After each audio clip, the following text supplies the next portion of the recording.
The Democratic Party made history when they nominated their first female nomination, Hillary Clinton. However, they made a Trump presidency inevitable when they rigged it against Bernie Sanders. Do you think, though, that what we're learning from Donna Brazil's book suggests that the campaign, that what the Democratic National Committee did, meant this election was rigged? Yeah, I think it was. In 2016, ballots were altered in California. We observed them whiting out the ballots. In Broward County, Florida, ballots were destroyed.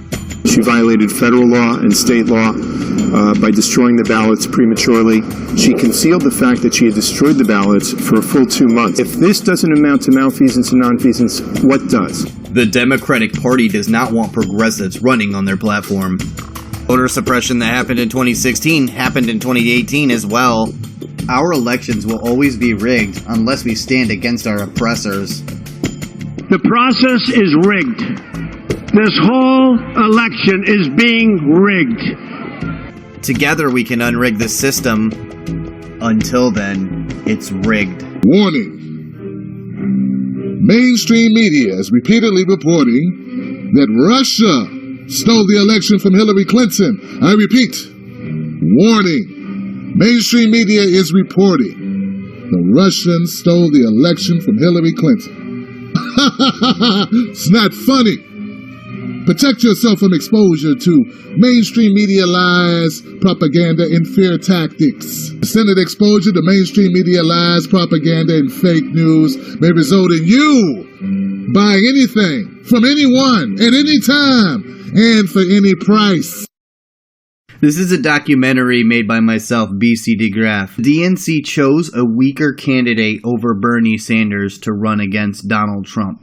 We know Hillary Clinton did this through the WikiLeaks. We know about the key figures in the rigging of the 2016 election. Debbie Wasserman Schultz, what role she played because of the WikiLeaks. And they were revealed to Americans right before the Democratic National Convention. The chair of the Democratic Party, a congresswoman from Florida, who has been enormously popular within her district and is facing re-election, was absolutely booed by protesting Bernie Sanders supporters. Debbie Wasserman Schultz's position worsened steadily throughout the day. First, we heard that she would have no major speaking role at her own party's convention.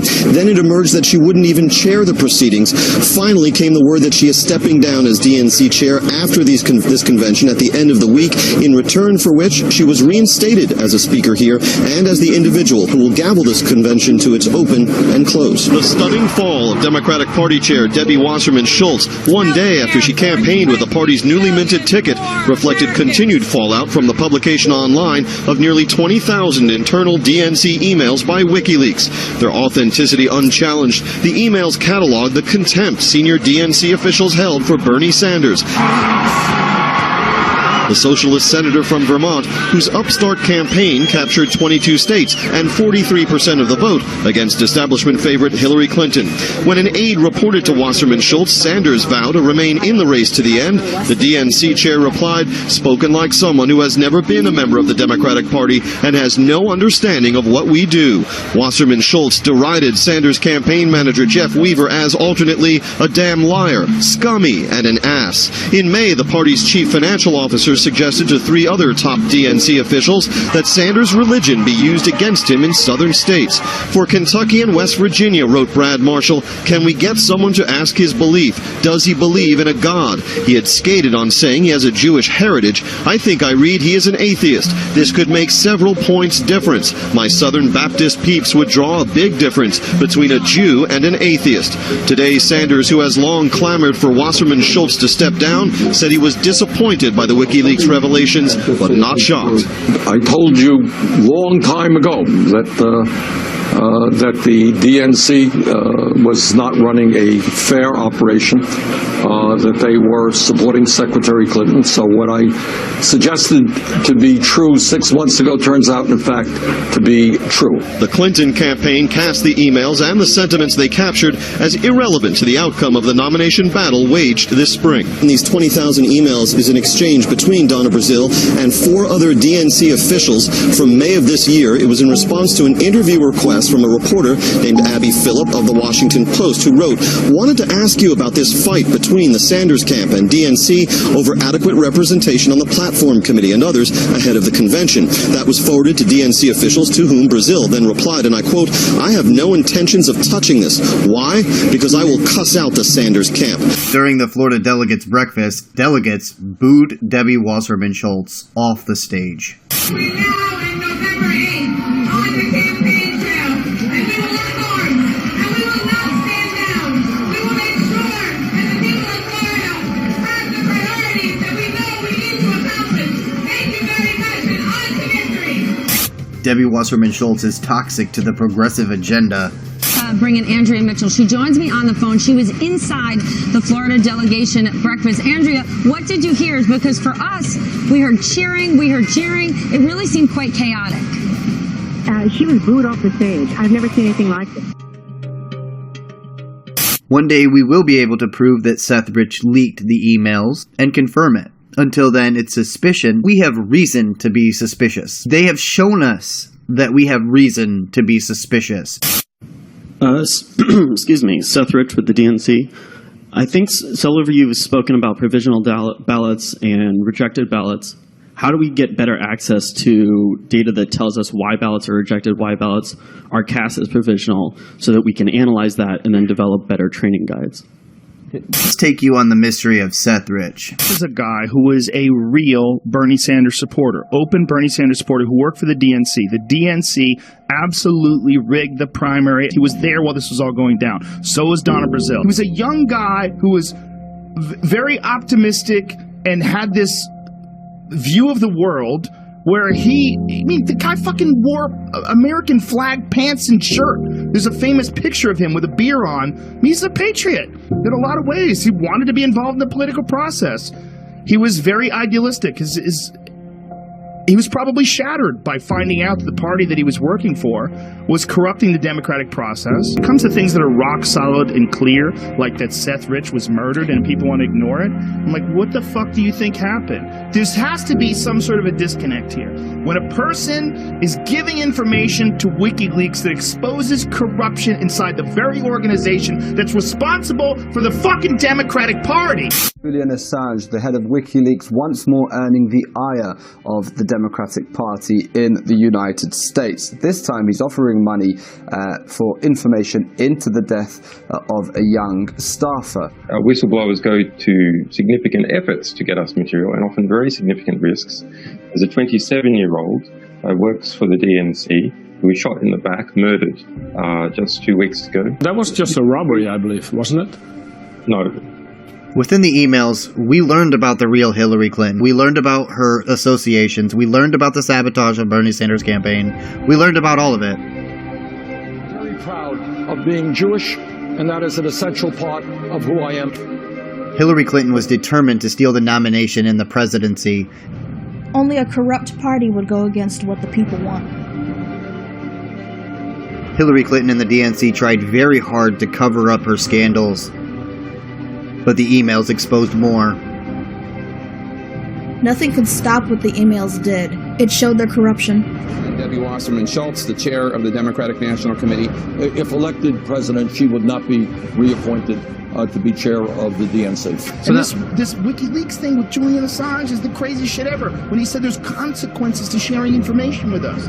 Donna Brazile dedicated her book to Seth Rich. Donna Brazile's tell-all book about the 2016 election was reportedly dedicated in part to Seth Rich, the DNC staffer who was murdered in July of 2016.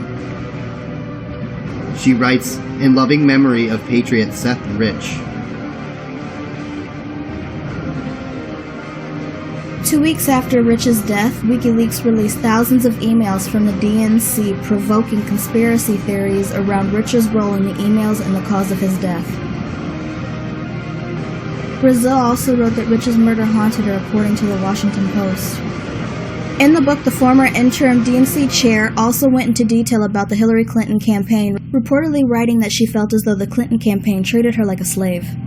Former Clinton campaign aides challenged Brazile's claims in the November 4th opening letter.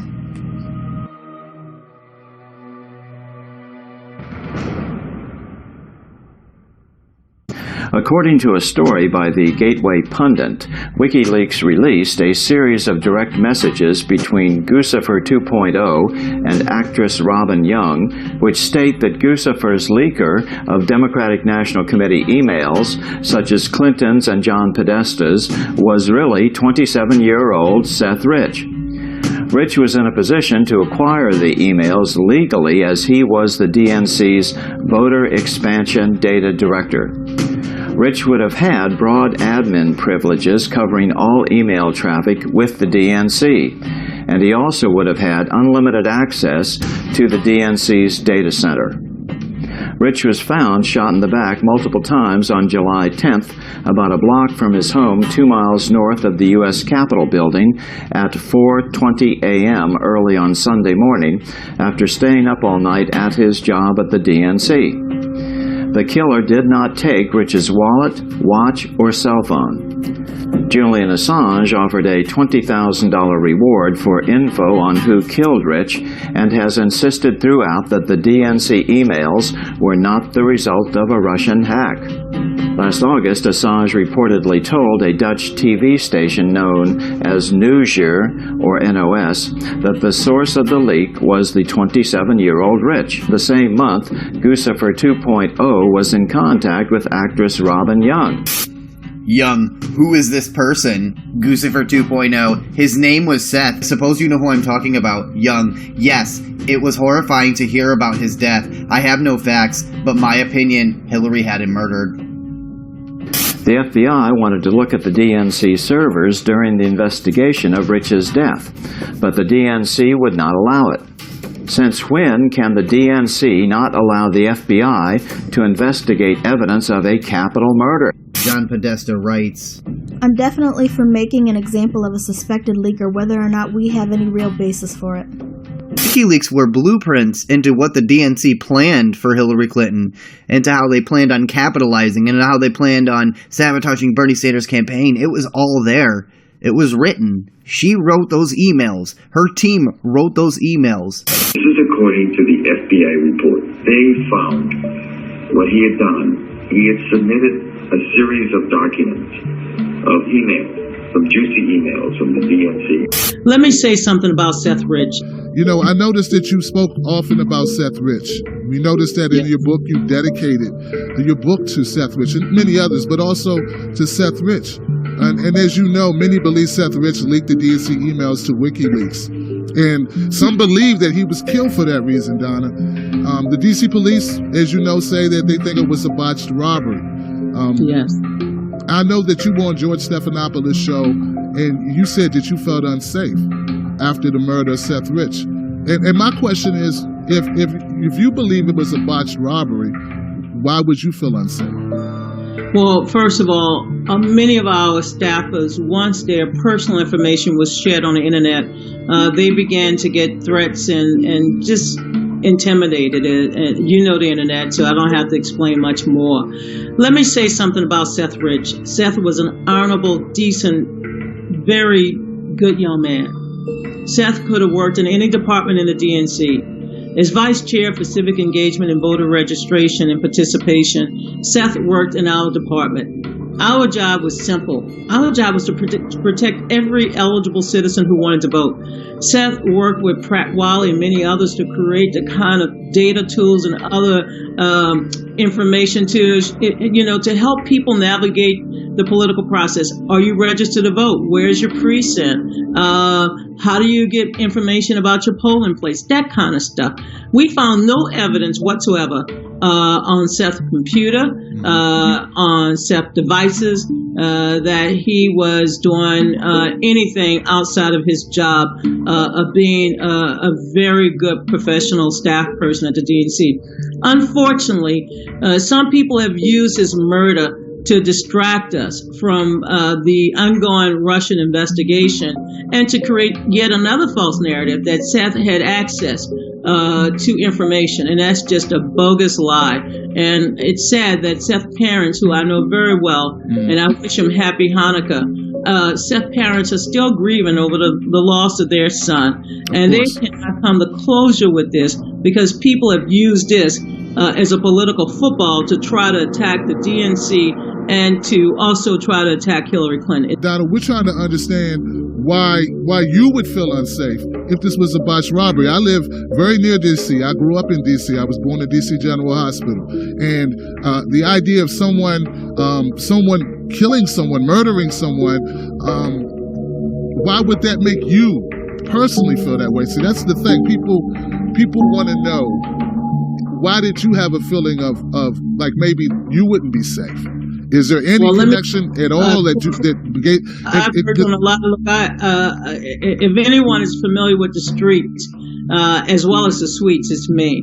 And yes, I felt that the party apparatus, the party institution, the institution itself, we all came under heavy threats and harassments from people who are just vulgar, vile, weak, cowardly, and we had to take steps to protect ourselves.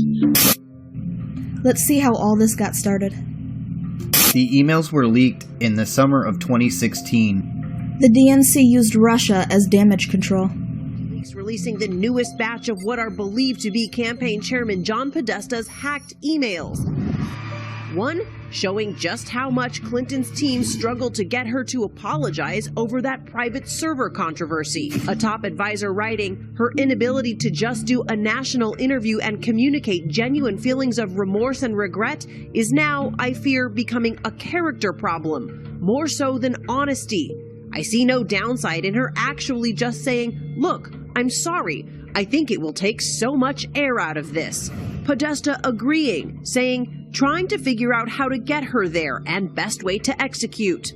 Ultimately, Clinton did apologize. As I look back at it now, even though it was allowed, I should have used two accounts, one for personal, one for work-related emails. That was a mistake. I'm sorry about that. I take responsibility. The Clinton campaign not responding to individual documents, instead accusing the Russians of orchestrating the hack to help Donald Trump win. All right, so now we're going to show you the origins, first of all, of the Russia bullshit McCarthyism smears from the Democrats and through all the neoliberal elite has been pushing this Russia thing. And where did it come from? This is an internal document from the Hillary Clinton campaign. Hillary Clinton for President consultant team, a guy named Pete Brodnitz. This is from June 26, 2015, and this is from an internal poll they did on the horse race, and it's from top line results.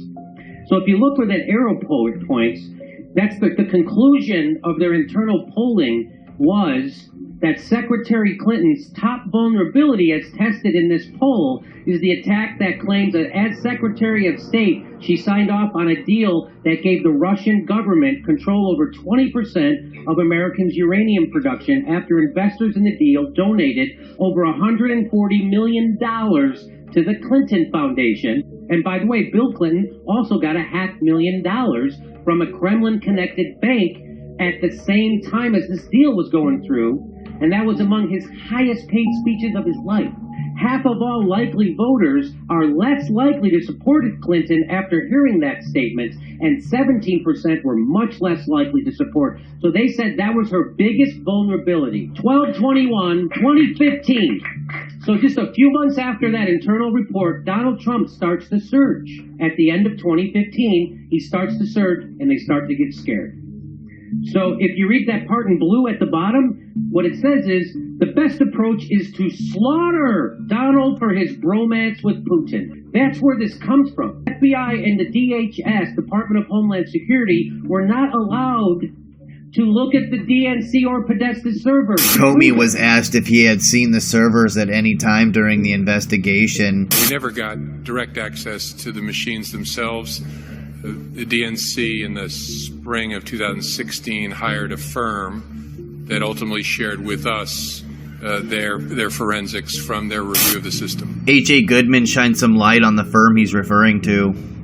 CrowdStrike had to rewrite one of CrowdStrike's Russian hacking reports. This is the company, the non-government company that has nothing to do with the U.S. government, that the entire U.S. government is using through the DNC to perpetuate the Russian hacker myth. We reported on the cybersecurity firm CrowdStrike, the one which had initially claimed Russia hacked the Democratic National Committee, or DNC. Now the company has walked back the key claims in that report, prompting questions about the group's overall credibility. U.S. government-funded news outlet Voice of America reported that an update to last December's scandalous report by cybersecurity firm CrowdStrike contained misattributed quotes. It cited an analyst at the British Institute, the International Institute of Strategic Studies, but the entity told VOA it disavowed the CrowdStrike report and said it had never been contacted by the company, which came out with a statement in English debunking CrowdStrike's findings. This never made news, unlike the previous explosive claim by the firm that Russia hacked the DNC. CrowdStrike's founder, Dmitry Alperovich, was in heavy rotation on mainstream networks. Director Rogers, did the NSA ever get access to the DNC hardware? The NSA didn't ask for access. That's not in our job jar. That would Good copy. There is no evidence that Russia hacked the DNC in any way. The FBI is trying to determine whether Clinton's use of a personal email account and private server at her home in Chappaqua, New York, exposed any classified information, something Clinton has repeatedly denied. I did not email any classified material. A U.S. government source confirms FBI agents contacted a Denver tech company that helped to manage Clinton's private system. Agents also reached out to Clinton's lawyer, David Kendall, asking about the security of a thumb drive he kept with copies of Clinton's emails. The inquiry comes after flags were raised by the intelligence community's inspector general. He reported that a review of 40 of Clinton's emails revealed 4 emails that contained classified information when they were generated. An email so far. Everything from when Clinton should laugh during debates. Whoa, okay. To her private speeches to Wall Street that seemed to contradict her public positions. Even this one, claiming Clinton told a private trade union gathering that extreme environmentalists need to, quote, get a life. When Hillary Clinton says that her server is absolutely safe, you're laughing. That's a lie. That's a lie. Yes? Yes. It's not safe. It's not safe at all. His name is Marcel Lahel Lazar. He's better known as Guccifer. Since we talked to him, he's been extradited to the U.S. to face a variety of hacking crimes against American political figures, including Clinton confidant Sidney Blumenthal. You hacked your way into the Bush family emails. You hacked your way into Colin Powell's emails. You uncovered that Hillary Clinton was using a private email. Much more, sure. And many more. Yes. But it's his new claims that are truly explosive. Guccifer says he got into Clinton's private server itself. By running a scan, I found that server was completely unsecured. I want to make sure I'm understanding what you're saying. You're saying the Clinton server was unprotected. Yes. And you had total access to it had you wanted to download. Yes, it was like an open orchid on the internet, as many such servers are. Welcome, Madam Secretary. Thank you. Just this week, Hillary Clinton told Andrea Mitchell on MSNBC the private server which she used as Secretary of State was safe. Any indication that your private server was hacked by foreign hackers? No, not at all. Clinton campaign spokesman Brian Fallon slams these new allegations. There is absolutely no basis to believe the claims made by this criminal from his prison cell. In addition to the fact he offers no proof to support his claims, his descriptions of Secretary Clinton's server are inaccurate. It is unfathomable that he would have gained access to her emails and not leak them the way he did to his other victims. We asked several cybersecurity experts to review how Lazar claims to have gotten into Clinton's server. All concluded it was possible. The hacker known as Guccifer2 says that he has penetrated and hacked into the Clinton Foundation's computer. Now, the hacker has released screenshots that he says come from the Clinton Foundation's computer. And as you can see, the screenshots actually contain a folder that is labeled Pay to Play. Now, the hacker goes on to say that he has a list of donors to the Clinton Foundation and that he has thousands and thousands of pages of documents and a database of donors with information about them. Now, furthermore, it looks as if the hacker says that he is looking for a new way to release all the information that he has because he has so much information. He's looking for a new way to release it to the public and make it available. Now, the hacker also apparently stated that it was only a matter of time before he was able to get into the server and the hard drive of the Clinton Foundation, hinting that Hillary Clinton is lax with cybersecurity, which has been an ongoing theme in the presidential campaign. The Clinton Foundation has denied that its servers were breached or that any of the files published belonged to the foundation. However, Mike Jones, editor of Culture Wars magazine, says the allegations made by the hacker are backed up by other sources. There's so much information that corroborates what he said that it really doesn't matter whether this is true or not. We have all the information that's come out in other sources. The Clinton Foundation is a public entity. We know the people contribute to it. It makes sense to say that every corporation that got money from the bailout would obviously want to make a contribution to the party that gave them all that money. The crucial issue is whether the people have any say in democratic control of their political process or of their culture. That's the issue. Between this cronyism, this conflict of interest, a legal system that is constantly overturning state laws, what you have here is a crisis. Kim.com claims he knew Seth Rich. Says that Seth Rich went by another alias, Panda. Said that he wanted change from within. And as we know, this is Seth Rich. Seth Rich wanted to change things. He wanted fair elections. And Seth Rich was the kind of guy who absolutely fought for what he believed in. We have such a reasonable case to believe that Seth Rich was the leaker. All of this evidence amounting right here in front of your face. All that you just watched, you see it.